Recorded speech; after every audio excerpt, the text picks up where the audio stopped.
2 വർഷമായിട്ടും നമുക്ക് കുഞ്ഞുങ്ങളില്ലായിരുന്നു. ഭയങ്കര സങ്കടമായിരുന്നു. ഓരോ തവണ ട്രീറ്റ്മെൻറ്റിന് പോയിട്ടും അവർ ചെക്ക് ചെയ്യണം, പ്രഗ്നൻസി ചെക്ക് ചെയ്യണം എന്ന് പറഞ്ഞ് ഞാൻ ഡോക്ടറിൻ്റെ മുന്നിലിരുന്ന് കരയുമായിരുന്നു. എന്തുകൊണ്ട് ഞാൻ പ്രഗ്നൻ്റ് ആവുന്നില്ല, അങ്ങനെ ഒരു വിഷമവും സങ്കടവും നിരാശയൊക്കെ ആയിരുന്നു. ഓരോ ആഴ്ചയും പോയിട്ട് ഇഞ്ചക്ഷൻ വെക്കുന്നു. ലൈവ് സ്പോൺസർ ചെയ്താൽ കൊള്ളാമെന്ന് തോന്നി. സോളി സിസ്റ്റർ ആയിരുന്നു അന്ന് ലൈവിലുണ്ടായിരുന്നത്.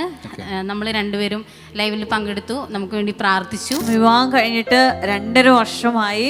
ഈ മാസം ക്യാരി ആക്കണമെന്നാണ് പറയുന്നത്. ഈ വീട്ടിൽ വലിയ അത്ഭുതങ്ങൾ ഉണ്ടാകട്ടെ. നവംബർ 20 ഞാൻ പ്രഗ്നന്റ് ആണെന്ന് അറിഞ്ഞു. ഒരു 16th എന്ന് പറയുന്ന ഒരു ഡേറ്റ് കാണുന്നുണ്ട്. മെയ് 16 എൻ്റെ മാരേജ് ആണ് നടന്നത്. മാരേജ് കഴിഞ്ഞ അടുത്ത ആഴ്ച തന്നെ ഞാൻ ആഗ്രഹിച്ച ഒരു ജോലി എനിക്ക് കിട്ടി. എൻ്റെ മാരേജിൻ്റെ സമയത്ത് എനിക്ക് നമ്മുടെ ഫാമിലി ഫിനാൻഷ്യലി ഭയങ്കര ബുദ്ധിമുട്ടായിരുന്നു. ഞാൻ ബാങ്കിൻ്റെ മുന്നിൽ നിന്നിട്ട് പ്രെയർ ലൈനിലേക്ക് വിളിച്ച് പ്രാർത്ഥിച്ചു. ശരിക്കും പറഞ്ഞാൽ ഞാൻ കരഞ്ഞുകൊണ്ടാണ് വിളിച്ച് പ്രാർത്ഥിക്കുന്നത്. എൻ്റെ മാരേജ് കഴിഞ്ഞതിന് ശേഷം ഇപ്പോഴും നാട്ടുകാർ പറയും അത്ര അടിപൊളിയായിട്ടുള്ള ഒരു കല്യാണമായിരുന്നു കെസി സിസ്റ്ററിൻ്റെ എന്ന്.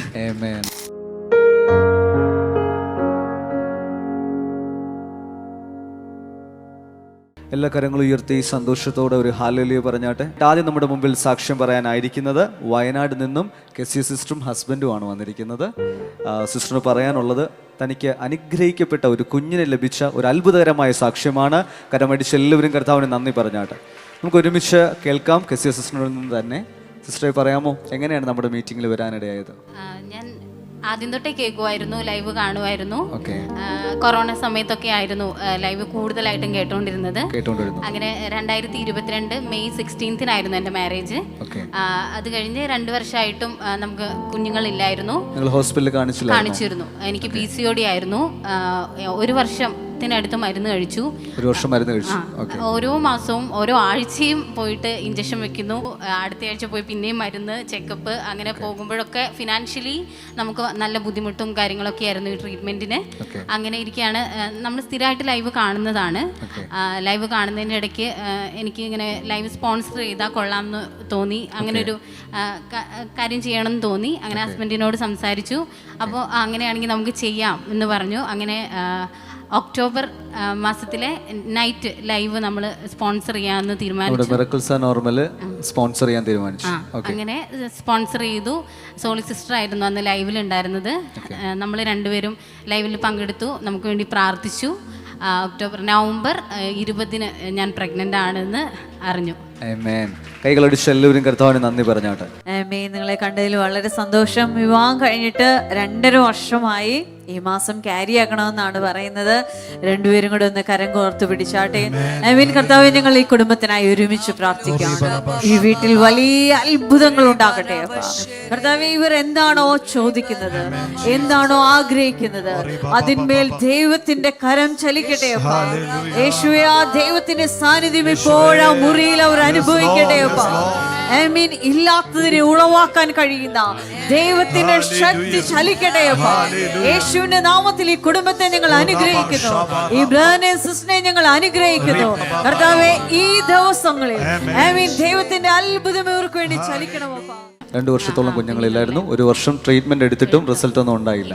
ഓക്കെ, വളരെ നിരാശയിലും ഭാരത്തോടെയൊക്കെ ആയിരുന്നു. അതെ, ഭയങ്കര സങ്കടമായിരുന്നു. ഓരോ തവണ ട്രീറ്റ്മെന്റിന് പോയിട്ടും അവർ ചെക്ക് ചെയ്യണം, പ്രഗ്നൻസി ചെക്ക് ചെയ്യണം എന്ന് പറഞ്ഞ് ഞാൻ ഡോക്ടറിന്റെ മുന്നിലിരുന്ന് കരയുമായിരുന്നു. എന്തുകൊണ്ട് ഞാൻ പ്രഗ്നന്റ് ആവുന്നില്ല, അങ്ങനെ ഒരു വിഷമവും സങ്കടവും നിരാശയൊക്കെ ആയിരുന്നു. പക്ഷേ ലൈവ് സ്പോൺസർ ചെയ്ത് നമുക്ക് വേണ്ടി പ്രാർത്ഥിച്ച് കഴിഞ്ഞ് പിറ്റേ മാസം തന്നെ എനിക്ക് ഉറപ്പായിരുന്നു ഞാൻ പ്രഗ്നന്റ് ആണ് എന്നുള്ളത്. ഞാനിപ്പോൾ കോളേജിൽ പഠിപ്പിക്കുകയാണ്. അപ്പോൾ ഞാൻ ബ്രേക്കിനിടയിൽ പുറത്ത് പോയിട്ട് ഞാൻ പ്രഗ്നൻസി ടെസ്റ്റ് ചെയ്തു. പോസിറ്റീവാണെന്ന് അറിഞ്ഞു. വലിയ സന്തോഷത്തോടെയാണ് ഈ കുടുംബം നമ്മുടെ കൂടെ ആയിരിക്കുന്നത്. എവിടെയാണ് വർക്ക് ചെയ്യുന്നത് സിസ്റ്റർ? ഞാൻ പുൽപ്പള്ളി പഴശ്ശിരാജ കോളേജിൽ. ഓക്കെ, അവിടെ പഠിപ്പിക്കുകയാണ്. ബ്രദർ എന്താ ചെയ്യുന്നത്? വർക്ക്ഷോപ്പാണ്. ബ്രദറിന്റെ പേരെങ്ങനായിരുന്നു? ബെന്നി എന്നായിരുന്നു. ഓക്കെ, അപ്പോൾ ബ്രദറിന് ഈ ഒരു പ്രാർത്ഥനയിലേക്ക് വളരെ വിശ്വാസമാണ്. സിസ്റ്റർ പറഞ്ഞാൽ നിങ്ങൾ ഒരുമിച്ച് ആ മീറ്റിംഗ് സ്പോൺസർ ചെയ്തതാണ്. അങ്ങനെ അതിൻ്റെ ഒരു റിസൾട്ടായിട്ട് അനുഗ്രഹിക്കപ്പെട്ട ഒരു കുഞ്ഞിനെ ദൈവം കൈകളിൽ തന്നു. ഓക്കെ, നമ്മുടെ വീട്ടുകാരും ഫാമിലി മെമ്പേഴ്സൊക്കെ എന്താ പറയുന്നത്? ഒരുപാട് സന്തോഷം. ഒരുപാട് അനുഗ്രഹങ്ങളാണ് ഞങ്ങൾക്ക് കിട്ടിയിട്ടുള്ളത്. എൻ്റെ കല്യാണം മെയ് 16 അപ്പോൾ എനിക്ക് കല്യാണത്തിന് മുന്നേ ഒരു ജോലി കിട്ടണം എന്നായിരുന്നു. അപ്പോൾ ലൈവിൽ എപ്പോഴും ഞാൻ മെസ്സേജ് ഇടും, എനിക്ക് ജോലി കിട്ടണം. കല്യാണത്തിന് വേണ്ടി ഞാൻ ആലോചിക്കുന്നേ ഉണ്ടായിരുന്നില്ല. എത്ര വർഷമായിട്ട് സിസ്റ്റർ നമ്മളെ ഫോളോ ചെയ്യുന്നുണ്ട്? ഞാൻ 2019-18 അതിനു മുന്നേ ലൈവ് ഒക്കെ വരുന്നതിന് മുന്നേ ചാനലിൽ ടിവിയിൽ നമ്മുടെ പ്രോഗ്രാം ഉണ്ടായിരുന്നു. ആ സമയം തൊട്ടേ കാണുന്നതാണ്. അങ്ങനെ ഞാൻ ജോലിക്ക് വേണ്ടി പ്രാർത്ഥിക്കാനൊക്കെ ലൈവിൽ മെസ്സേജ് ഇടുമായിരുന്നു. അപ്പോൾ ഇങ്ങനെ ജോൺ ബ്രദർ ലൈവ് കാണുന്ന സമയത്ത് എനിക്ക് വേണ്ടി പ്രാർത്ഥിക്കുന്ന സമയത്ത് ഒരു 16th എന്ന് പറയുന്ന ഒരു ഡേറ്റ് കാണുന്നുണ്ട്. May 16th എൻ്റെ മാരേജ് ആണ് നടന്നത്. മാരേജ് കഴിഞ്ഞ അടുത്ത ആഴ്ച തന്നെ ഞാൻ ആഗ്രഹിച്ച ഒരു ജോലി എനിക്ക് കിട്ടി. കൈകളടിച്ചു കർത്താവിന് നന്ദി പറഞ്ഞു. 16th എന്നൊരു ഡേറ്റ് അങ്ങോട്ട് ബ്രദർ ദൂത് പറഞ്ഞിരുന്നു. അന്നേ ദിവസം കല്യാണം നടന്നു. അടുത്ത ആഴ്ചയിൽ ജോലി സംബന്ധമായ കാര്യങ്ങളും ക്രമീകരിക്കപ്പെട്ടു. കരങ്ങളടിച്ചു കർത്താവിന് നന്ദി പറയാം. അനേക സാക്ഷ്യങ്ങളുമായിട്ടാണ് കെസിയ സിസ്റ്ററും ബെന്നി ബ്രദറും നമ്മുടെ കൂടെ ആയിരിക്കുന്നത്. അതുപോലെ എൻ്റെ മാരേജിന്റെ സമയത്ത് എനിക്ക് നമ്മുടെ ഫാമിലി ഫിനാൻഷ്യലി ഭയങ്കര ബുദ്ധിമുട്ടായിരുന്നു. ശരിക്കും പറഞ്ഞാൽ ഒരു 0 ഇൻവെസ്റ്റ്മെന്റിലാണ് നമ്മൾ മാരേജ് പ്ലാൻ ചെയ്യുന്നത് തന്നെ. ഒന്നും ഉണ്ടായിരുന്നില്ല. പെട്ടെന്ന് വന്നൊരു മാരേജ് ആയിരുന്നു. അപ്പോൾ ആ സമയത്ത് ഞാൻ ശരിക്കും പറഞ്ഞാൽ ബാങ്കിലൊരു ലോണിന് വേണ്ടിയിട്ടൊക്കെ ബാങ്കിൽ പോയി കഴിഞ്ഞപ്പോൾ നമുക്ക് കിട്ടില്ല എന്ന് പറഞ്ഞു. ഞാൻ ബാങ്കിൻ്റെ മുന്നിൽ നിന്നിട്ട് ലൈവിലല്ല പ്രെയർ ലൈനിലേക്ക് വിളിച്ച് പ്രാർത്ഥിച്ചു. ശരിക്കും പറഞ്ഞാൽ ഞാൻ കരഞ്ഞുകൊണ്ടാണ് വിളിച്ച് പ്രാർത്ഥിക്കുന്നത്. അപ്പോൾ എന്നോട് പ്രാർത്ഥിക്കുന്ന സമയത്ത് ഒരു സിസ്റ്ററാണ് എടുത്തത്. എന്നോട് പറഞ്ഞു, ആ പ്രദേശത്തുള്ള അല്ലെങ്കിൽ ആ നാട് മുഴുവനും അത്ഭുതപ്പെടുന്ന ഒരു മാരേജ് ആയിരിക്കും കെസിക്ക് എന്നാണ് പറഞ്ഞത്. എൻ്റെ മാരേജ് കഴിഞ്ഞതിന് ശേഷം ഇപ്പോഴും നാട്ടുകാർ പറയും അത്ര അടിപൊളിയായിട്ടുള്ള ഒരു കല്യാണമായിരുന്നു കെസി സിസ്റ്ററിൻ്റെ. സാമ്പത്തികമായ ഒത്തിരി വഴികൾ ദൈവം തുറന്നു തന്നല്ലേ? ഒത്തിരി വഴികൾ എല്ലാം കൊണ്ടും. ഞാൻ PG പഠിക്കുന്ന എൻ്റെ അഡ്മിഷൻ എടുക്കുന്ന സമയത്തും അതെ. അവസാനത്തെ ഞാൻ എൻട്രൻസ് എഴുതി, ജേർണലിസത്തിലാണ് ഞാൻ PG പഠിക്കുന്നത്. അപ്പോൾ എൻട്രൻസ് എഴുതിയിട്ട് ഞാൻ വെയിറ്റ് ചെയ്ത് നിൽക്കുമായിരുന്നു. ആ സമയത്ത് ഞാൻ ലാസ്റ്റത്തെ ഒരു നമ്പറിലേക്കാണ് എൻ്റെ നമ്പർ വന്നിരുന്നത്. ആ സമയത്ത് ഞാൻ ലൈവിലേക്ക് വിളിച്ചു പ്രാർത്ഥിച്ചു കഴിഞ്ഞപ്പോൾ ഒരു സീറ്റ് മാത്രമാണ് വേക്കൻസി ഉള്ളത്. ഞാനിപ്പോൾ ജോലി ചെയ്യുന്ന കോളേജിൽ തന്നെയാണ് സീറ്റ് ഉള്ളത്.